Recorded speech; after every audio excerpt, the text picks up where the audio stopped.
tous, merci d'être ici pour ce deuxième jour du 36e rendez-vous du festival Étonnant Voyageur. Nous sommes toujours tellement heureux de vous retrouver au Café Littéraire. Alors ce matin, je suis accompagnée pour ce premier plateau par Élie Guilloux, qui sera rejoint tout à l'heure par Anne Plantier. Et puis vous verrez apparaître au fil de la journée, je crois qu'il vient qu'en fin de journée, lui, aujourd'hui. Arnaud, c'est en toute fin de journée pour les plus patientes et les plus patients d'entre vous. Voilà. Et nous sommes très heureux de ce démarrage. Je voulais juste vous en dire un mot. Ça a commencé en fait jeudi avec plus de 300 collégiens qui étaient ici. C'était superbe. 600 lycéens le vendredi. Tous les rendez-vous spectacles proposés hier ont fait le plein. Et je crois que le public, vous étiez très content de ce que vous avez pu voir et entendre. Donc merci. Nous en sommes très très heureux. Et puis je voulais vous dire que bon, ça a été une journée de belles rencontres comme celle d'hier, Élie, mais avec ce midi un moment important puisqu'on connaîtra le nom de celui ou celle que le jury des jeunes sélectionné par le jury des adultes et Ouest France viendra annoncer le nom du vainqueur du prix, enfin du nommé, enfin je sais pas comment on dit, du vainqueur du prix Ouest France Étonnant Voyageur. Ce sera le rendez-vous de 13h. Mais pour le moment, nous avons un plateau 100% irlandais, nos cousins, nos frères. Voilà, j'ai mis une tenue un peu Gwenadu, hein, non, c'est un peu le hasard, mais voilà. Et donc très heureuse d'accueillir sur ce plateau nos invités. Alors John Boyne qui va nous parler de son livre qui s'intitule Les éléments, un livre paru chez Jean-Claude Lattès et qui a été traduit de l'anglais par Sophie Aslanides. Kevin Barry qui est au bout. Kevin qui vient nous parler des amours en fuite. Les amours en fuite, c'est le titre de son livre, traduit de l'anglais par Karine Chichereau. Et puis Colline Barrette qui parlera de ce livre Le mal du pays, paru chez Rivage et traduit de l'anglais par Zachary Boisseau et revisé par Charles Bonneau. Voilà, donc c'est parti. Je voulais que tu dises juste un petit mot de la jolie petite musique qui accompagne notre générique, Élie. Ah oui, c'est l'introduction d'une chanson libanaise qui a été mise en musique par le fils de Fayrouz, je crois, et c'est un poème de Khalil Gibran. Et ce qu'on entend, c'est un dessus de viol de gambe et puis du bendir. Et c'est un ami à moi qui joue ce bendir et qui est mort en octobre dernier. Donc je suis content de l'entendre. Voilà, c'est Néchet Koutas et je lui adresse cette pensée. Voilà. Merci, merci. Alors on va peut-être commencer par Kevin Barry, qui est né à Limerick en Irlande en 1900. On s'en fiche de la date. Non, moi maintenant je dis plus, hein, parce que il a passé une grande partie de sa jeunesse à voyager entre Barcelone, Liverpool et Santa Barbara. Il est l'auteur de romans et de recueils de nouvelles, récompensé par de grands prix littéraires irlandais et britanniques. Voilà. Et son premier ouvrage s'intitule toujours Bohane, sombre cité, paru chez Actes Sud en 2015. Dernier bateau pour Tanger, paru chez Buchet-Chastel en 2020.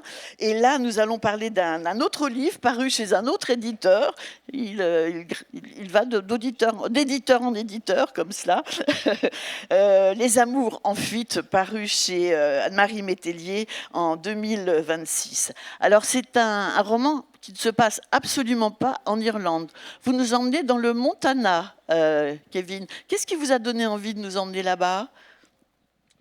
The real-life history behind the novel is a very interesting migration that took place in the 1890s from the west of Ireland to the Rocky Mountains. America was being electrified, and there was a rush on copper. So you could make $6 a day if you worked in the copper mines in Butte, Montana. And it just happened by coincidence that at this time, the mines in the west of Ireland had played out. So nobody had any work, so they all moved en masse to this little city high in the Rockies. And it became a very Irish city suddenly in the Rocky Mountains in the 1890s. Mais tout ça, c'est basé sur une histoire vraie qui est qu'à la fin du 19e siècle, il y a eu un gros besoin aux États-Unis pour électrifier la nation dans la dernière décennie du 19e siècle. Et donc Butte, dans l'État du Montana, est devenue une ville minière puisqu'il y avait énormément de cuivre alors qu'il n'y en avait déjà plus en Irlande. Et donc phénomène de migration de masse de gens qui sont venus, qui ont quitté l'ouest de l'Irlande, peuvent venir s'installer aux États-Unis où ils pouvaient faire ils pouvaient gagner beaucoup d'argent, ils pouvaient gagner jusqu'à $6 par jour, ce qui à l'époque était énorme. Oui. Alors, donc, on se retrouve là-bas, dans le Montana, au 19e siècle. Alors, c'est très drôle. Il y a à la fois de l'humour. C'est un western, c'est une romance, parce qu'il y a une histoire d'amour, et c'est aussi très drôle. Un feu d'artifice de style et d'humour. Donc, on est en 1891, l'hiver approche, dans cette ville du Montana qui est peuplée d'Irlandais, de Croates, d'Argentins en exil, et qui sont donc au milieu des montagnes américaines. Et alors le héros, un des héros, le héros, le jeune Tom Rourke, il boit beaucoup, il boit beaucoup de whisky. Beaucoup de whisky, avec des bières aussi, beaucoup de bières. Il passe... And opium also. Garde ton micro. Et de l'opium aussi. Ah oui, ça, j'en ai pas encore parlé. Il passe d'un pub à l'autre, d'ailleurs. On a vraiment l'impression que cette ville ne compte que des pubs et des bordels. It's interesting, and it's part of the historical record, and I wish that it was otherwise. But when the Irish community established itself in Butte, Montana, in the 1890s, the first thing they did was they opened about 50 pubs. Oui, j'aimerais bien qu'il en soit autrement, mais c'est ainsi. Cette ville, cette enclave irlandaise dans les montagnes rocheuses, Butte, la première chose que les Irlandais ont fait en arrivant, c'est ouvrir 50 pubs. But from there, they operated in the way Irish migrant communities always do. First, you open the pubs, then you take over the police in the city, and then you take over the political apparatus of the city. That's how it operated. Et la méthode est toujours la même. D'abord, on ouvre des pubs, ensuite on noyote les forces de police locales, et ensuite on met sous sa coupe les forces politiques. So I knew this was a great stage for a story. But I tried to write it first in 1999. This was supposed to be my first book. And I went to Butte in 1999, and I wrote 120,000 words when I came back with all this great research material, but I couldn't bring it to life on the page because my characters hadn't appeared to me yet. Et je me suis dit, bon, là, il y a tous les éléments qu'il faut pour faire une super histoire. Et je me suis rendu là-bas en 99. J'ai beaucoup lu de choses, je me suis beaucoup documenté et assez rapidement j'ai écrit 120 000 mots. Ça aurait dû être mon premier livre, mais en fait il n'y avait aucun souffle de vie dans ce que j'écrivais, notamment parce que mes personnages n'allaient pas du tout. And it was late in the COVID pandemic in 2021 when I was just walking in the mountains near where I live in the west of Ireland one morning, and I had an image flicked into my mind of a young man and a young woman riding double on a horse, and I thought, those are my characters. Tom and Polly, runaway lovers. This can be a very simple story. When I was younger trying to write this story, I didn't know how to reduce the material. I didn't know how to break it all down. I thought I had to get everything in. But it took me the 2 decades of experience of writing fiction to know I could make it a really kind of a simple story in a way.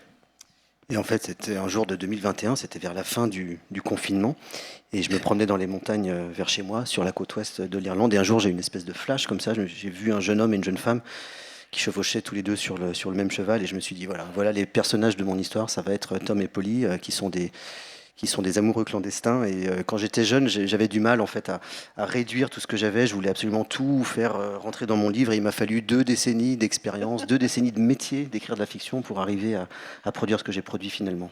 Il a dit, en fait, les personnages principaux sont effectivement Tom, Polly, qu'il va rencontrer. Alors, juste au moment où elle arrive dans cette ville pour épouser le capitaine Anthony Harrington, et manque de peau, ils vont venir se faire photographier là où travaille Tom, et ils vont tomber follement amoureux, ce qui n'était pas prévu au programme. Et puis, il y a aussi la rencontre avec cette jument, parce que cette jument, elle a un rôle important dans l'histoire. Et la rencontre, c'est une jument un peu agitée. La rencontre avec la jument est assez drôle. Je vais vous en lire juste un tout petit extrait. Donc il essaye d'approcher la jument qui est un petit peu agitée. La jument se calma, inclina la tête gentiment d'un côté et le considéra comme s'il était à présent certaine de l'avoir vu, si elle était à présent certaine de l'avoir déjà vu quelque part, mais incapable de se rappeler qui il était. Alors il se présente, Tom Rourke, dit-il. La jument s'immobilisa complètement et elle fixa sur lui son regard encadré de longs cils et il en fut médusé. Il y avait quelque part en elle une terrible douleur. Et puis il va chanter et à un moment la jument et il lui dit à terre. Et à ce moment-là, la jument tomba à genoux comme si on lui avait tiré dessus, et elle roula sur le flanc, puis sur le dos, et se mit à agiter les jambes en l'air, en montrant ses dents insensées, et la douleur disparut, ou du moins, elle ne la sentit plus, et il lui dit, on va bientôt se revoir, et ils vont se revoir. Alors donc, l'histoire, toute l'histoire, c'est l'histoire de Polly, de Tom. Le capitaine Harrington, il n'est pas du tout content que sa femme se soit enfuie avec Tom, et il va lancer à leur trousse des gens vraiment pas sympas. Yes, I have an admission to make. I am not an experienced horseman. I do not have great equestrian experience. J'y connais pas grand-chose aux chevaux, donc évidemment. But when you're writing a Western, you think to yourself, I better learn up something about horses. So I went to my bookshelves at home and I found the first Cormac McCarthy book that came into vision. I think it was All the Pretty Horses.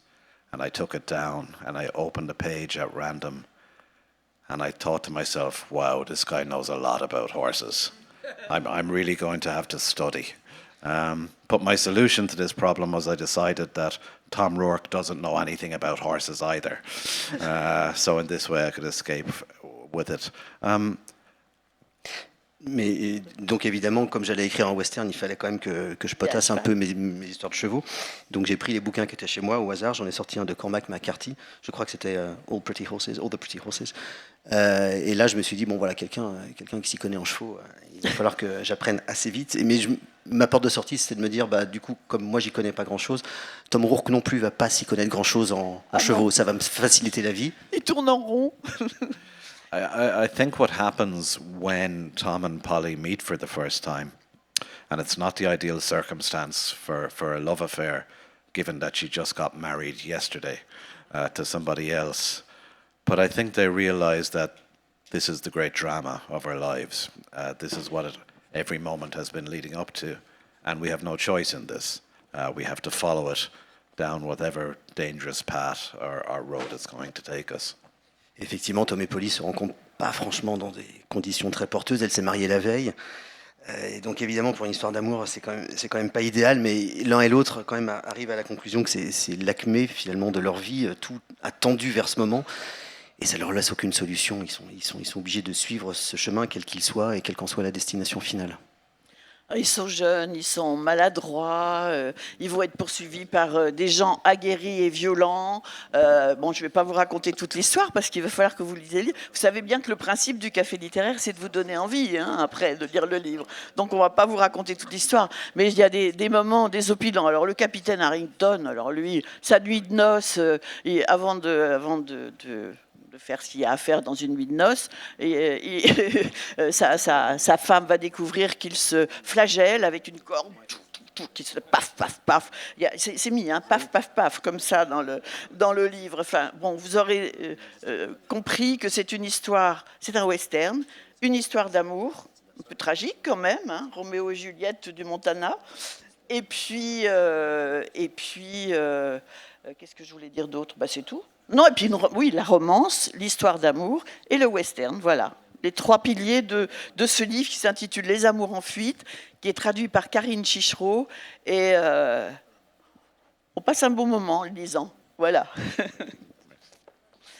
Je crois qu'on va enchaîner, Lee. Je te Oui. laisse faire là. Avec Le mal du pays de Colin Barrett, qui est paru aux éditions Rivage.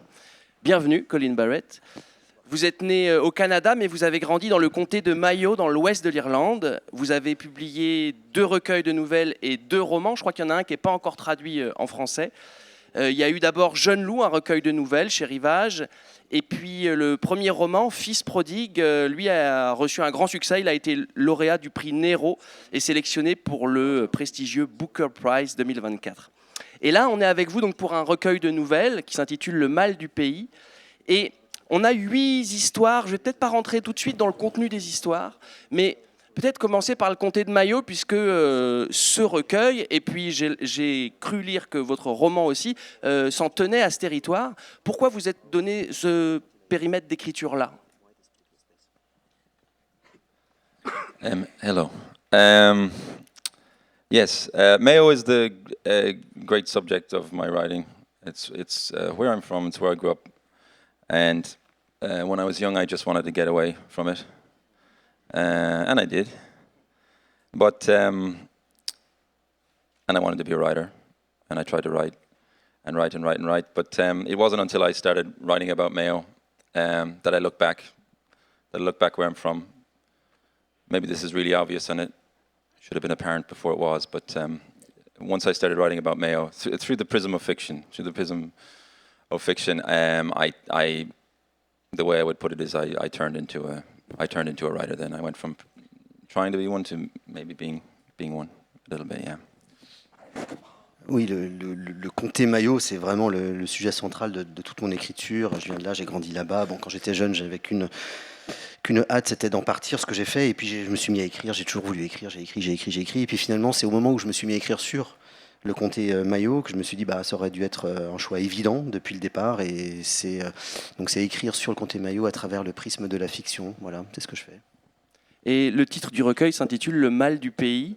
Qu'est-ce qui a conduit à ce choix de titre qui porte tout de suite un point de vue en fait sur la manière dont nous on va rentrer en fait dans ce comté? C'est pas le même titre en anglais en plus. Je crois. Oui. Je crois, je sais pas. Qu'est-ce que c'est? Si, peut-être. Si, c'est le même titre. Si, c'est le même titre.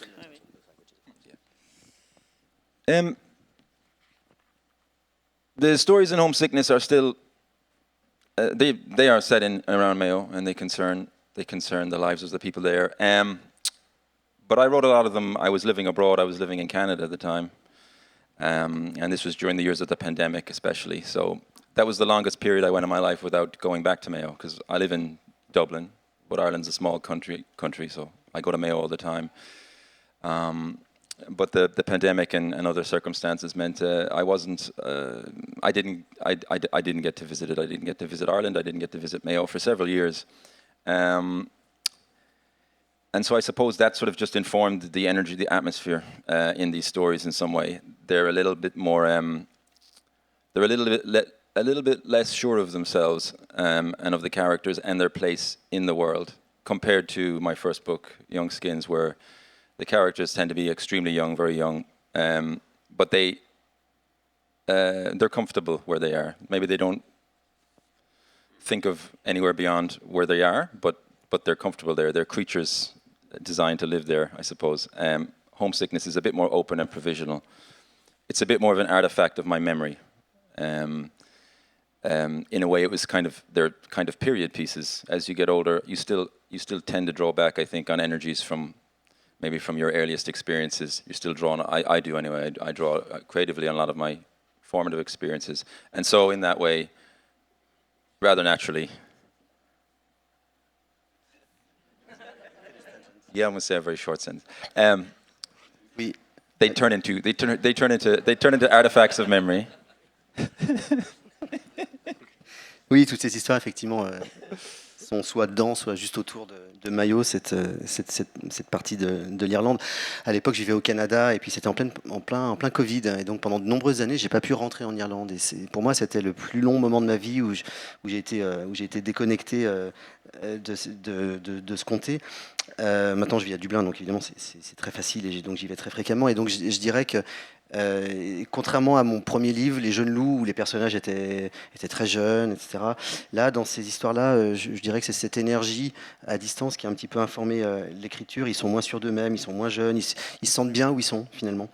Et donc tout ça, c'est le résultat d'un travail de mémoire. C'est un peu comme des artefacts de la mémoire. C'est ça que j'ai convoqué, parce que c'est ça qui m'a modelé. Je vais peut-être un petit peu vous donner des petits indices sur de quoi parlent ces nouvelles. La première nouvelle, c'est une flic rurale qui doit intervenir et qui sauve la vie d'un voleur d'essence et puis après qui regrette un peu son geste.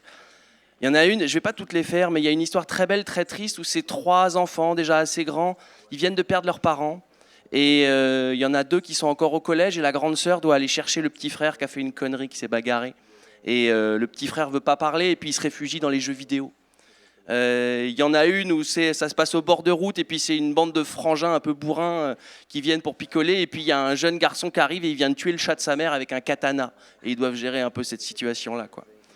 Il y a un jour de funérailles, c'est une femme un peu âgée qui apprend que la défunte a peut-être eu une aventure avec quelqu'un et elle essaye de pas trop la juger, quoi. Mais ça va pas tout seul.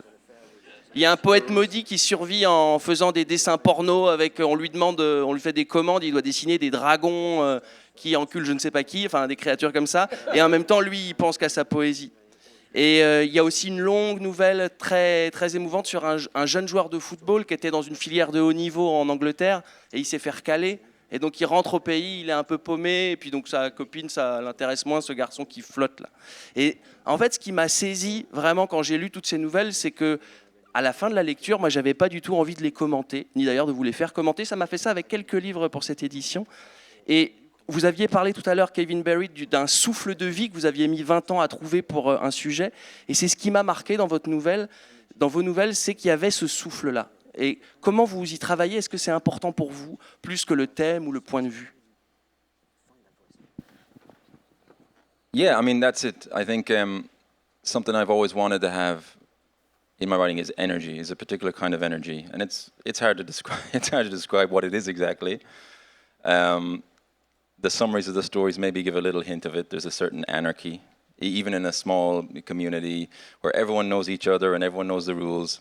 If there's any deviation or change in the order of things, anarchy can often emerge. So I think that's something of that, and that's all you need. That's the energy you need for a story, you know. So that's, I suppose that's always been a trend in my work and something I've always tried to find. So it's a great compliment to me if anyone does find that the pieces contain that certain type of energy. Yeah, it's a great word for it.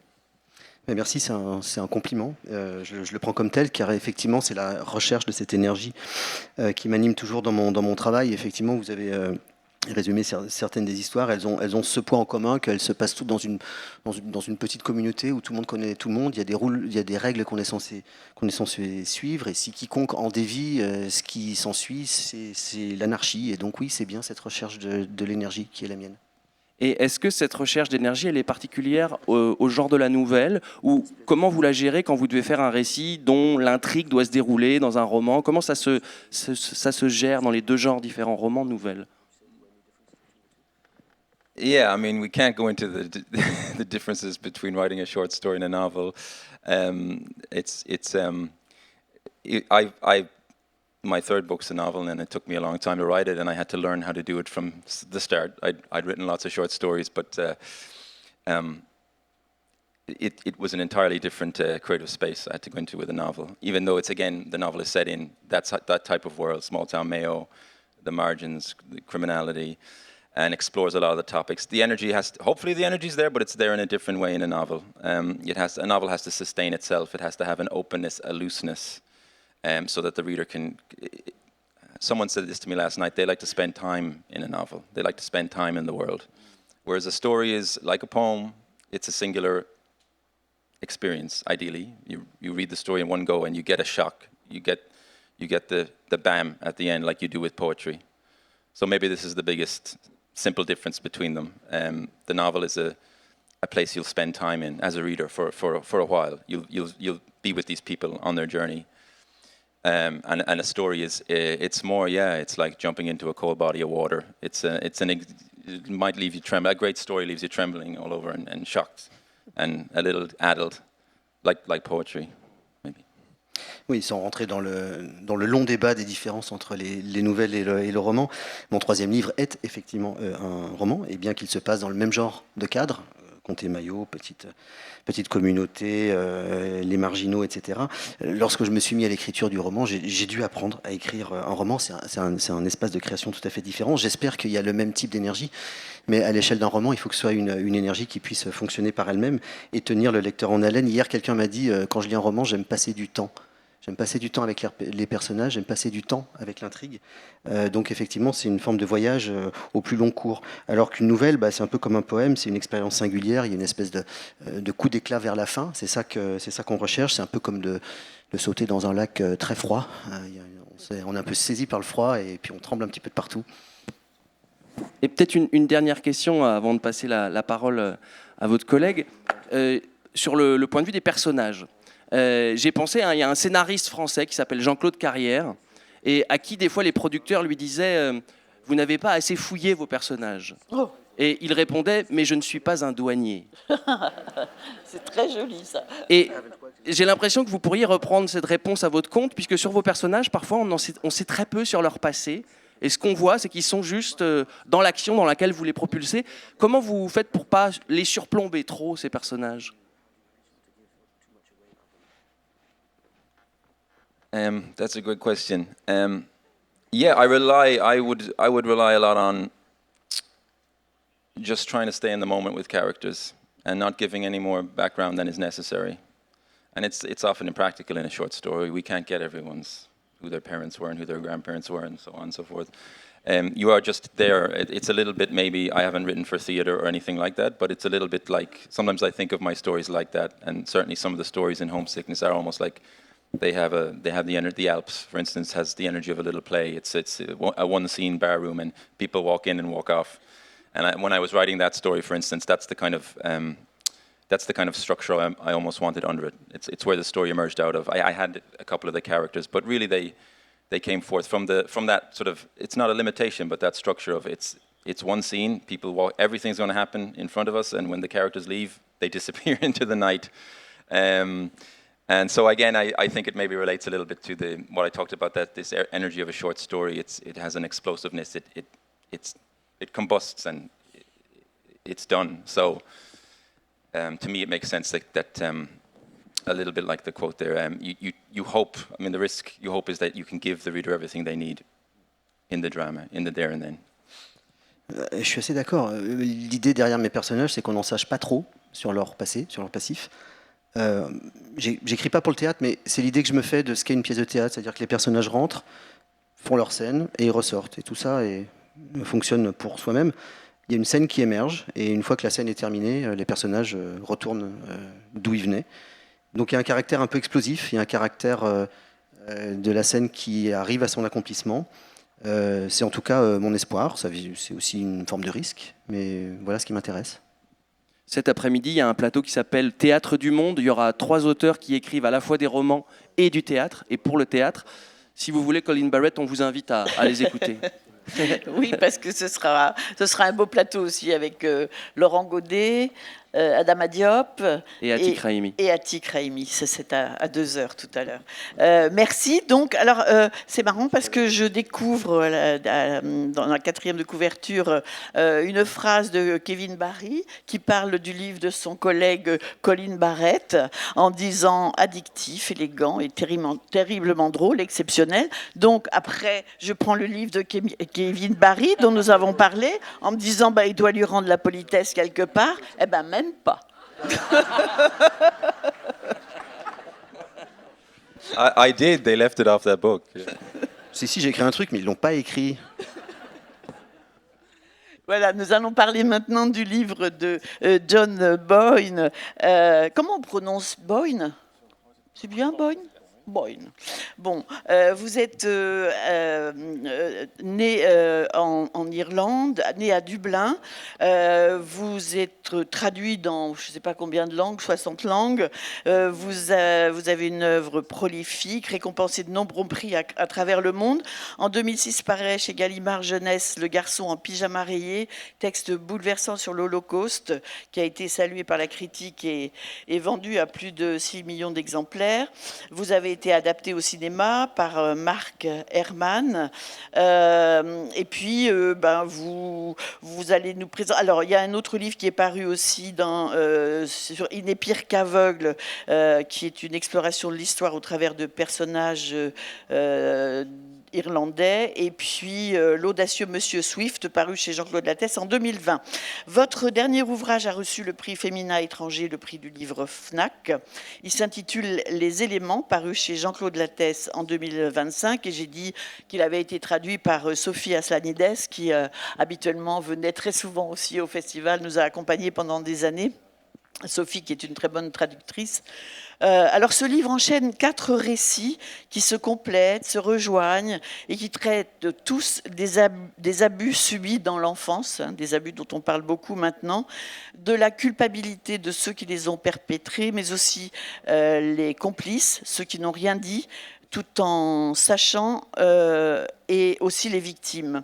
Alors, vous dites, j'ai lu quelque part que quand vous avez commencé à écrire « eau », vous aviez parce que les éléments, l'eau, l'air, le feu, etc., on va y revenir, vous pensiez écrire un roman court, et au milieu de l'écriture, vous est venue l'idée de travailler sur les 4 éléments.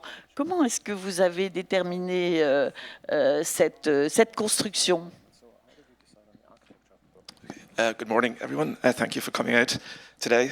C'est ma première fois à Saint-Malo et je suis ravi d'être ici. Ah, mais vous parlez bien français. Un peu.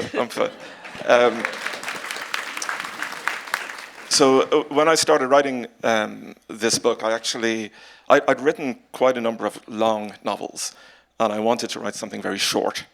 I wanted to challenge myself to do that. So I had the idea for water, the first part of the elements, and in my head I would write 40,000 words, really make it as tight could be.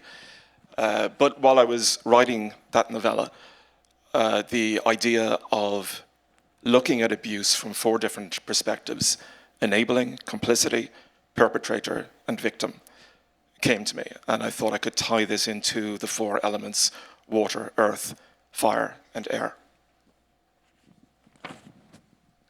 Bien, vous avez entendu l'introduction en français. Donc, en fait, je m'étais posé comme défi, quand j'ai commencé les éléments, d'écrire un récit court. Et donc, l'idée pour O, c'était de ne pas dépasser 40 000 mots. Donc, un format très resserré, alors que j'avais écrit plusieurs longs romans déjà. Et donc, j'ai commencé par cette idée que j'allais adopter 4 points de vue différents. Le point de vue du facilitateur, le point de vue du ou de la complice, le point de vue de celui qui commet l'abus et le point de vue de la victime. Et ces 4 perspectives qui se complètent, qui font le tour de la question, ce sont les 4 éléments. As I'm sure many of you will know, as my colleagues will certainly know, we have an unfortunate history in Ireland of sexual abuse from positions of power, whether that's the church or whether that's schools. It's a thing I've written about and spoken about a lot. When I was writing this at first, it was during a period where myself and a group of other men were taking one of our teachers to court for the sexual abuse inflicted upon us as children. And the school I went to, unfortunately, has a pretty terrible history. The most notorious and prolific paedophile in Irish history is currently serving 11 years in jail in Ireland. He was my English teacher. My accountancy teacher was the teacher that I and the others were bringing to court, but he died before, he died in the weeks leading up to the court case, so we never got our day in court. And I think writing these books was my way of exploring that for myself.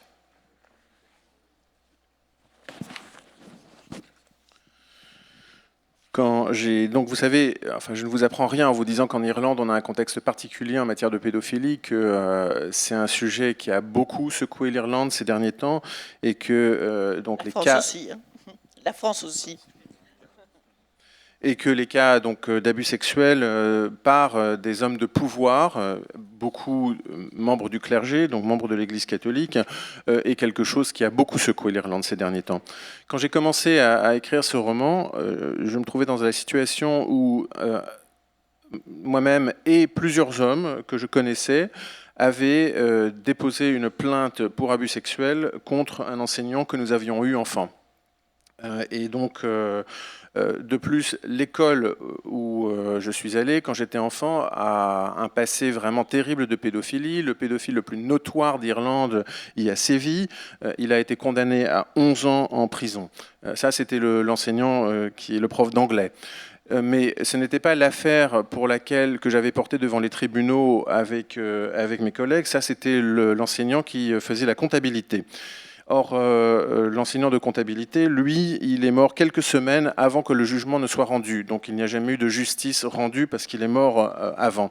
Et donc, je suppose que écrire ce roman, pour moi, c'est aussi une manière de me rendre compte ou de gérer tout ça.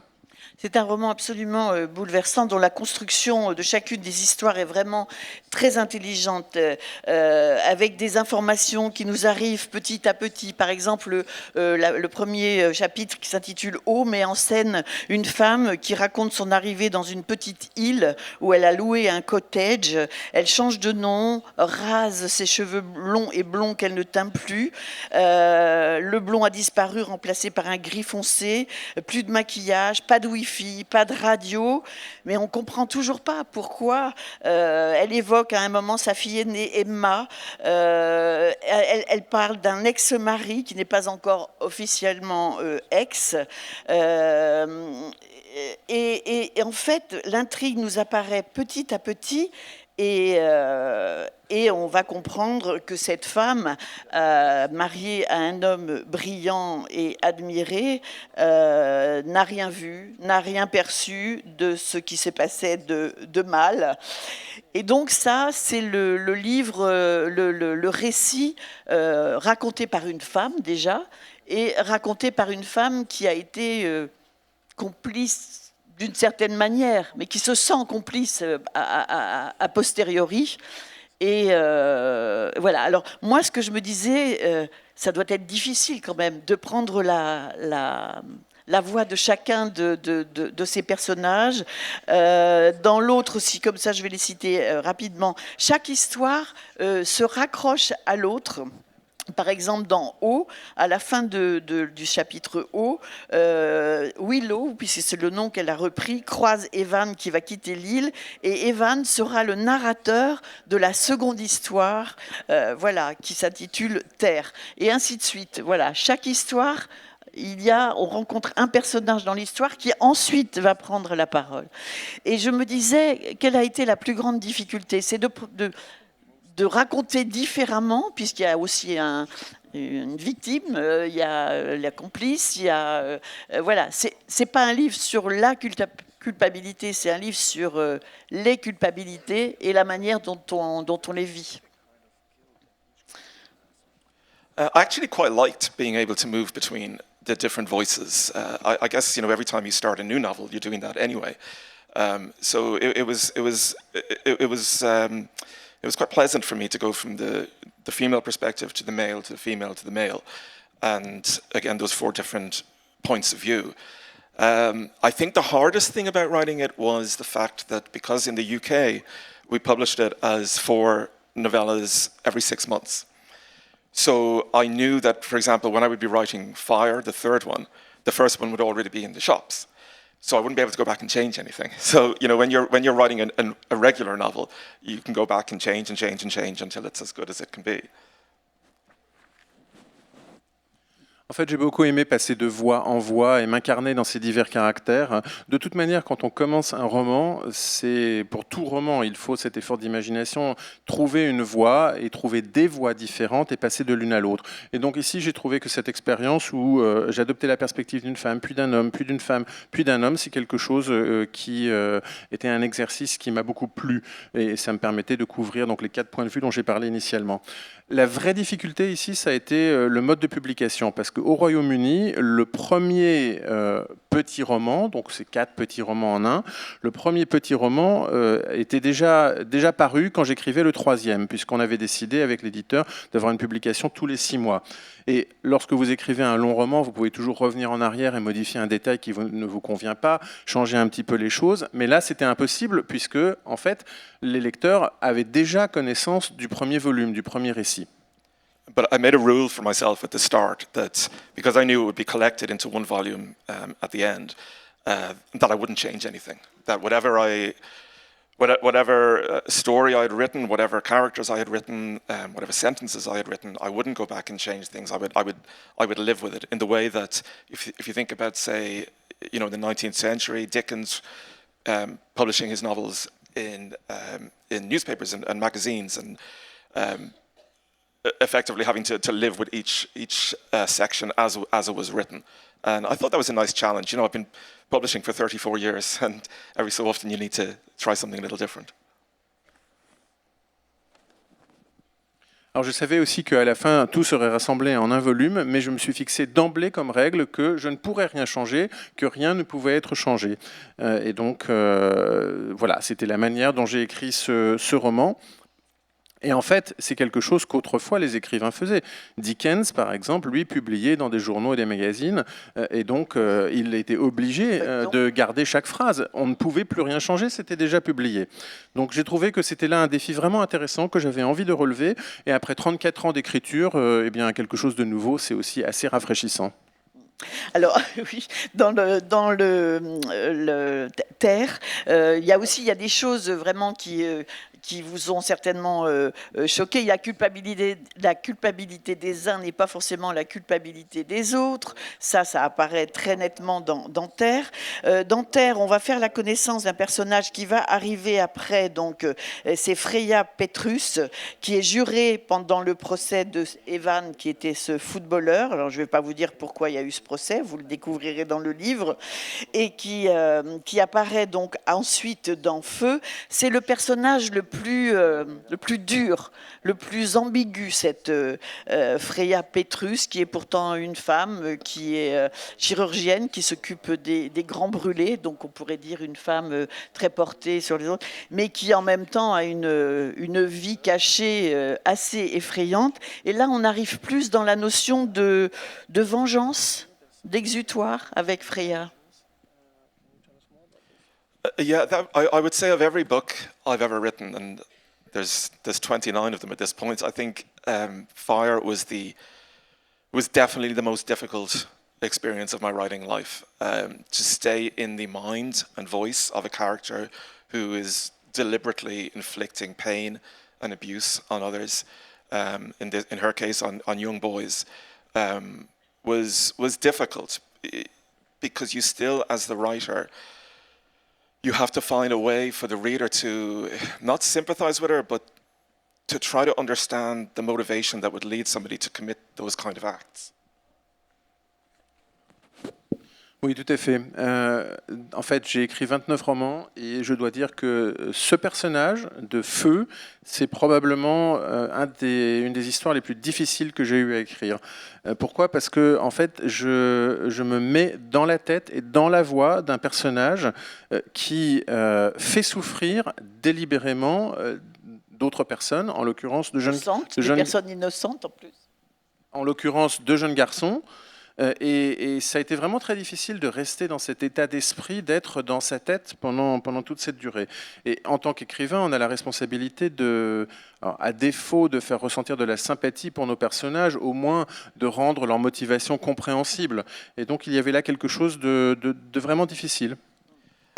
I think when I was writing it as well, I felt a sense that I was still so far from the end because I still had one more book to write, and I was still, I completed the first two, and I did find at some point that it was becoming overwhelming for me because I was digging deep into my own experiences and trying to understand how that person had done those things to me, and trying to find some sympathetic note in it. And I found that I mentioned earlier that I said it was a challenge to write the book, but there was also a catharsis, I think, to doing so, to trying to find forgiveness, to trying to find some way to understand why people, for no apparent reason, just decide to brutalize and abuse and make someone else's life a misery.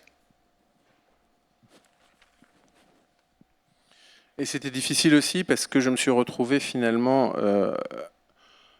quelque part en train de puiser dans mon expérience intime, sachant que j'avais encore un livre à écrire, que 2 avaient déjà été écrits, et je me suis senti en fait submergé. C'était trop difficile parce que justement je devais puiser au plus intime de mon expérience.